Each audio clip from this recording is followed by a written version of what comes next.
Gabriel Ramage është kapiteni i Atalantës U20, të cilit i konfirmohet kalimi tek ekipi U23 i Atalantës.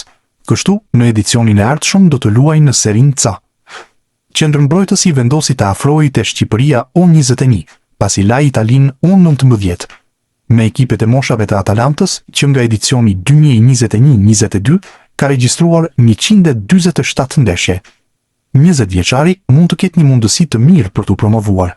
Trajner pritet të jetë Nicola Corrent, i cili aktualisht drejton Parmën U20.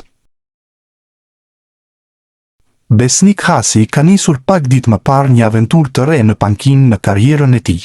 Ish mesfushori i kombëtares shqiptare ka marrë drejtimin e Ahmetspor në Turqi dhe tashmë do të drejtojë atje, me shpresën për t'u kthyer përsëri në skenat e rëndësishme të futbollit evropian. Hasi në sezonet e kaluara ishte në stolin e Anderlechtit, por nuk mundi ta kthente atë ekip në pretendent për titullin. Ai u shkarkua disa muaj më parë dhe tani ka vendosur të largohet përsëri nga Belgjika për të tentuar një aventurë jashtë. Ai u prezantua 2 ditë më parë te Ahmetspor dhe tani duket se ka nisur puna për të përforcuar ekipin me një futbollist shqiptar që ka të hequr vëmendjen e klubit. Sipas mediave turke, klubi i Ahmetspor është vënë në ndjekje të Rej Manajt, duke e parë si përforcim të mundshëm për sezonin e ardhshëm. Manaj i u bashkua përsëri Sivasporit gjatë merkatos së dimrit, por me ndërrimin e drejtuesve të klubit 2 javë më parë, edhe ai ka vendosur të largohet nga kjo skuadër, e cila nuk ja doli të kthehet në elitën e futbollit turk. Për të siguruar firman e tij, Ahmetspor duhet të mposhte edhe rivalitetin e Çorum apo Kayserispor, të cilat gjithashtu raportohet se kanë shfaqur interes për sulmuesin e kombëtares shqiptare. Kjo do të jetë një verë vendimtare për të ardhmen e mesfushorit të talentuar shqiptar Dejan Vranici. Mesfushori me tipare sulmuese, pas shumë vitesh në Akademinë e Parmës, ka vendosur të largohet për të provuar futbollin profesionist. 20 vjeçari vjen pas një sezoni me luhatje për shkak të dëmtimeve që i kanë kufizuar minutazhin në fushë, por shpreson që në klubin e ri të arrijë të tregojë sa vlen dhe cilësitë që ka, të cilat e kanë bërë prej vitesh pjesë të ekipeve të moshave të Shqipërisë. Sipas mediave italiane, janë klubet e Novara, Alcione Mikano dhe Pescara në Serie C, ata të cilat kanë shfaqur interes konkret për të firmosur me djaloshin shqiptar. Tashmë mbetet të shihet se cila do të jetë zgjedhja e tij për hapin e parë të madh në karrierë. Laurent Tolaj është bomberi që po tërheq interesin e disa klubeve të rëndësishme në Championship. Bomberi shqiptar ka shënuar plot 58 gola në 3 edicionet e fundit, ndërsa ka asistuar edhe 30 të tjerë. Kontributi i tij në 88 gola dhe në duke u rritur për gjatë 3 viteve, ka bërë që të jetë një nga sulmuesit më efektiv. Për këtë, janë shfaqur pas tij edhe klube me pretendime në Championship. Edicionin e fundit e mbylli me Plymouth në League One, që është ndryshe kategoria e 3 për nga rëndësia në Angli. Shërbimet e tij ndërkohë i kërkojnë Millwall, West Brom dhe Stoke City, të 3 këto klube me synime të mëdha. 24 vjeçari ka kontratë të vlefshme deri në vitin 2029. Ngjitja në një nivel më të lartë duket e pashmangshme, ndërsa duhet përmendur fakti që mund të luajë për Shqipërinë. Tolaj deri tani është aktivizuar vetëm me moshat e Zvicrës. Nëse federata e bind, kuqezinjve mund të ushtohet një bomber. Më parë është shfaqur duke festuar gola me shqipon, duke treguar lidhjen e tij me origjinën. Fundi i muajit qershor do të sjellë rikthimin e disa lojtarëve nga huazimet te klubet e tyre respektive në Serie A. Mes tyre edhe 2 futbollistët shqiptar, Kristian Aslani dhe Marash Kumbulla. Sipas një analize të publikuar nga mediat italiane, rikthimi i lojtarëve që nuk janë pjesë e planeve afatgjata të klubeve përbën një barë financiare të konsiderueshme për skuadrat italiane. Në rastin e Interit, Kristian Aslani do të kthehet nga Beshiktasi me pagën e mesfushorit shqiptar që ka vlerën e rreth 1.4 milion eurove në sezon. Zikaltrit pritet të kërkojë një zgjidhje të re në merkato për të shmangur mbajtjen e një lojtari jashtë projektit teknik. Një situatë ngjashme paraqitet edhe te Roma me Marash Kumbullën. Mbrojtësi shqiptar rikthehet nga huazimit e Mallorca, ndërsa kontrata e tij i kushton klubit verdekuq rreth 1.8 milion euro në sezon. Edhe pse Roma nuk e konsideron çështjen shqetësuese, e ardhmja e Kumbullës mbetet e hapur dhe gjatë merkatos verore priten vendime për destinacionin e tij të ardhshëm. Në total, Aslani dhe Kumbulla përfaqësojnë mbi 3 milion euro kosto vjetore për Interin dhe Romën, ndaj të dy klubet do të synojnë të gjejnë zgjidhje sa më shpejt për të ardhmen e dy lojtarëve shqiptar. Portieri Ramaj nuk është në planet e Borussia Dortmund. Ky është raportimi nga Gjermania, ku tregohet se portierit i është komunikuar vendimi i klubit. Ramaj u transferuar për 5 milion euro në shkurtin e vitit 2025. Kontrata e cila zgjat deri në vitin 2029 është një problem. Pas huazimeve të Copenhagen dhe Heidenheim, mbetet për të parë cila do të jetë aventura e radhës. 24 vjeçari po largohet nga Dortmundi akoma pa debutuar, ndërsa një vit më parë shprehej se nuk pranon stolin. Interesante do të ishte nëse do të shfaqet sërish si opsion për Shqipërinë. Zgjedhja e tij e parë është Gjermania, ndërsa më parë zbulonte se kontaktohej nga kuqezimt. Një prej emrave më të nxehtë në merkaton e verës pritej të ishte padyshim Steven Shpendi. Sulmuesi i talentuar kishte shkëlqyer në edicionin e fundit me fanellën e Empolit dhe raportoi se disa klube ishin vënë në ndjekje të tij edhe nga Serie A. Por në mënyrë të papritur, është mësuar se ai është pranë firmës me një tjetër skuadër të Serisë B. Sipas Sky Sport, Shpendi po bëhet gati të transferohet në radhët e Padovas, e cila është gati të blejë kartonin e tij nga Empoli. Arsyeja mësohet se është raporti që ai ka me trajnerin Antonio Calabro, i cili e ndihmoi të rikthehej në formë në sezonin kur ishte huazim te Carrarese. Calabro do të marrë drejtimin e Padovës dhe Shpendi ka qenë një nga kërkesat e tij, që klubi po bëhet gati të plotësojë. Gjatë ditëve të fundit, kanë qarkulluar masivisht informacione se sulmuesi i Shqipërisë, Arber Hoxha, do të kalonte nga Dinamo Zagreb te Widzew Łódź. Megjithatë, qasja e gazetarit polak Tomasz Wlodarczyk i ndryshon të gjithë skenaret. Wlodarczyk shprehet i bindur se transferimi i shqiptarit te Widzew Łódź nuk do të ndodhë, pavarësisht aludimeve. Nuk jepen më shumë detaje nëse ka të bëjë me kërkesat e Dinamo Zagreb apo sulmuesi kuqezi kërkon ekip më dinjitoz në arenën e futbollit evropian. Hoxha ka kontratë me skuadrën nga Zagrebi deri në verën e vitit 2029, ndërsa kartoni i tij vlen 3 milion euro sipas Transfermarkt. Para disa muajsh, qarkulluan informacione se për 27 vjeçarin ishte interesuar edhe Hull City në Angli. Julian Shehu është në radarin e Olympiakos. Gjigantët e Greqisë e mbyllon sezonin si nën kampion, ndërsa tashmë po mendojnë për përforcime. Vetë firma me Shehun nuk do të jetë as pak e lehtë. Kontrata me Widzew Łódź deri në vitin 2028 bën që klubi polak të mos nxitohet. 27 vjeçari ndërkohë u bë risi te kombëtarja në vitin 2025. Madje u kthye edhe në titullar për ekipin e Silvinios gjatë kualifikueses të botrorit, ku u arrit faza play-off. Për plot 4 vite u kthye në titullar i rëndësishëm i Widzew Łódź. Vetëm në sezonin e dytë në Poloni u penalizua nga një dëmtim i rënd, teksa prej kohësh ndodhet në formën më të mirë. Shehu tashmë regjistron plot 103 ndeshje me ekipin e elitës polake. Gjatë kësaj kohe janë shënuar edhe 9 gola, si edhe asistuar 8 të tjerë. Jelber Ramadani do të vazhdojë të jetë pjesë e Lecces, siç edhe ishte paralajmëruar deri tani. Mesfushori i kombëtares e firmosi kontratën e re edhe për një sezon. Ramadani pati një sezon të jashtëzakonshëm. 30 vjeçari ishte lojtari me më tepër distancë të përshkuar te Lecce, ndërsa klubi arriti mbijetesën. Ramadani u afrua te Lecce thuajse 3 vite më parë.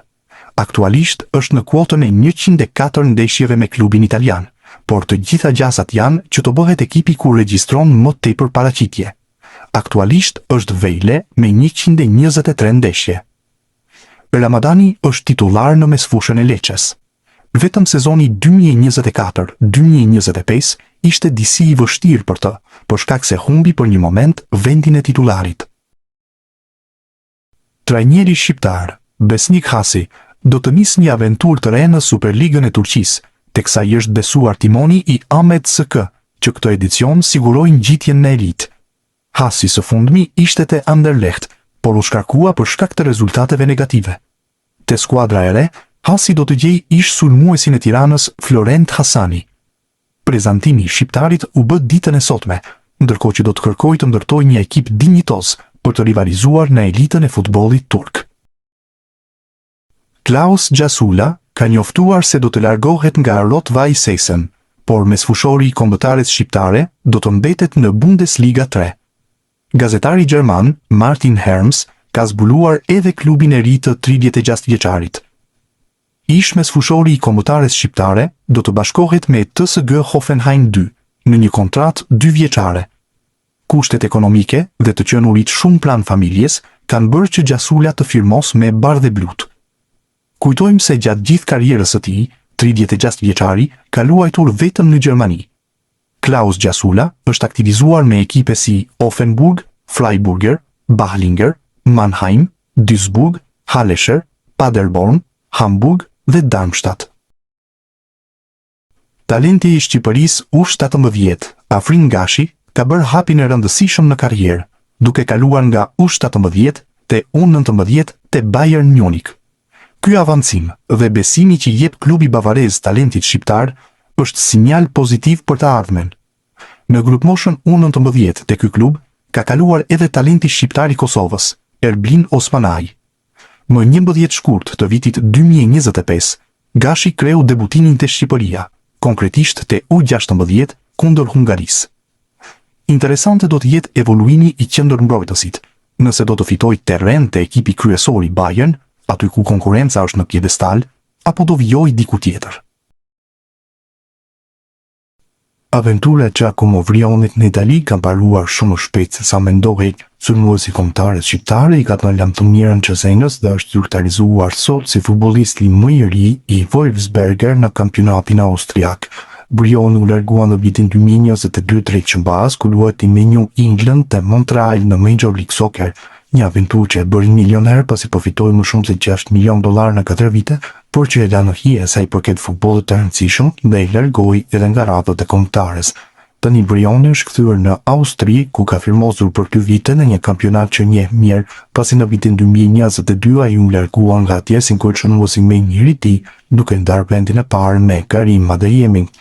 Wolfsberger njofton firmën me sulmuesin 27 vjeçar Giacomo Vrioni. Futbollisti lindur në Itali bashkohet klubit në skuadrën e Rispo Cesena, futbollisti i cili më parë ka luajtur me moshat e Italisë dhe më pas me kombëtaren shqiptare, kaloi shenjën e tij në Bundesligën austriake.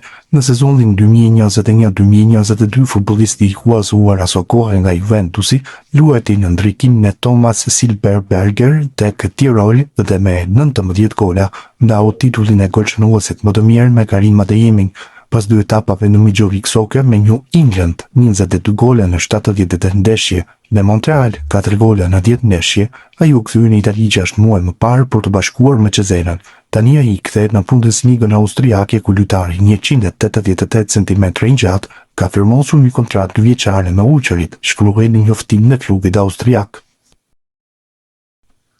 Sezoni që sapo u mbyll ishte më i miri në karrierën e Silvio Mercait.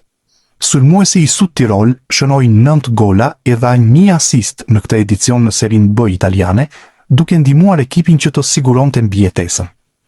Ai ka edhe një vit kontratë me klubin e tij, por sipas Corriere dell'Alto Adige, klubi po mendon që të shfrytëzojë Mercain për të rregulluar bilancet dhe për të siguruar të ardhura për ndërhyrje në merkato. Ndaj parashikohet që ai të shitet në merkaton e verës. Në skenë ka dalë që tani një klub i interesuar për të, pasi Vicenza, e sapo ngjitur nga Seria C, kërkon përforcime për edicionin e ardhshëm dhe sheh te Mercai një futbollist që mund ta ndihmojë për qëndrimin në Serinë B. Një nga emrat më të spikatur të këtij sezoni mes futbollistëve shqiptar ka qenë padyshim Ylber Ramadani.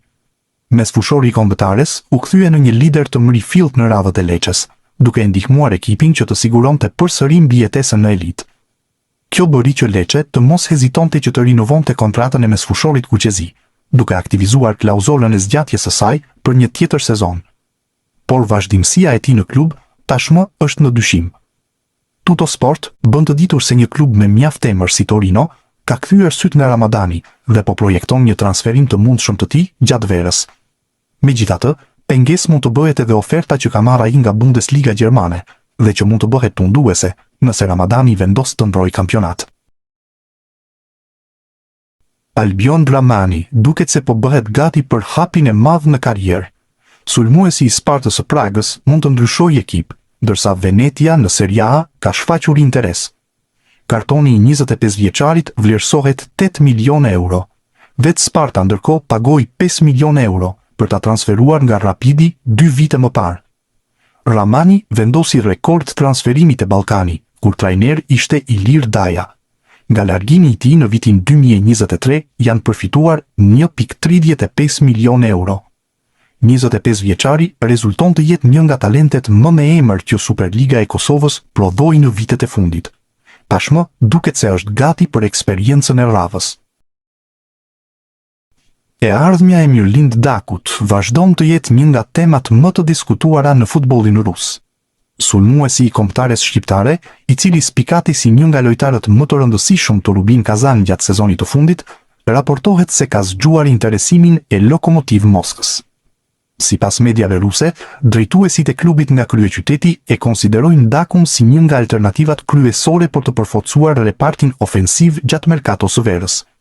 Lokomotivi po përgatitet për ndryshime në skuadër dhe emri i sulmuesit Kuqezi shihet si një zëvendësim ideal në rast të largimit të Dmitri Vorobjov. Megjithatë, një transferim i mundshëm mbetet i lidhur me zhvillimet që pritet të ndodhin në merkato. Burime pranë lojtarit bëjnë me dije për Panorama Sport se deri në këtë moment nuk ka asnjë ofertë konkrete në drejtim të Rubin Kazan apo vetë Dakut, pavarësisht interesimit që po qarkullon në mediat ruse. Në të njëjtën linjë është shprehur edhe babai i futbollistit Fehmi Daku, i cili ka mohuar ekzistencën e ndonjë oferte zyrtare. Ai ka theksuar se sulmuesi ndihet i vlerësuar dhe shumë i kënaqur te Rubin Kazan, klub ku ka arritur të shfaq potencialin e tij maksimal.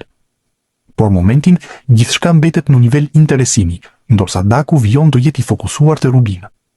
Gjithsesi, performancat e tij të fundit kanë bërë që emri i tij të monitorohet nga disa klube të rëndësishme të kampionatit rus, çka lë të hapur mundësinë që situata të marrë zhvillime të reja në javët e ardhshme. Zhoj Nuredini është talenti i Genoas, të cilit sot i është besuar kontratë deri në vitin 2029. Kjo tregon edhe besimin e klubit të Serie A për talentin shqiptar. Nuredinit ju bë realitet një ëndër në moshën 18 vjeçare, pasi debutoi në Serie A. Edicioni u mbyll me makth, për shkak se këputi ligamentin e kryqëzuar anterior, ACL, në muajin shkurt, dhe më pas në mars duhet i nënshtrohej operacionit. Drejtori sportiv i Genoas, Diego Lopez, u shpreh: Genoa vazhdon të jetë një vatër talentesh, dhe historia e Xhoit është një nga dëshmitë më të qarta të kësaj. Tani përgjegjësia jonë është të ndihmojmë në rritjen e lojtarëve premtues si ai dhe ta shoqërojmë në mënyrën më të mirë drejt pjekurisë së plotë, edhe në momente të vështira si ky që po kalon. Jemi të bindur se do të dalë prej kësaj periudhe edhe më i fortë se më parë. Por firmën në kontratë reagoi edhe Nuredini. Ka qenë padyshim një vit i veçantë për mua, me debutimin në Serie A dhe më pas me dëmtimin e ligamentit. Kjo zgjatje kontrate më jep motivim dhe përgjegjësi, si edhe më transmeton besimin e madh të klubit, i cili nuk më ka munguar kurrë me mbështetjen e tij. Mezi pres të rikthehem në fushë. Kujtojmë se trajneri Daniele De Rossi i besoi në debutim. Lojtarit të kombëtares U19, ndërkohë do t'i duhen edhe disa muaj për të rikuperuar.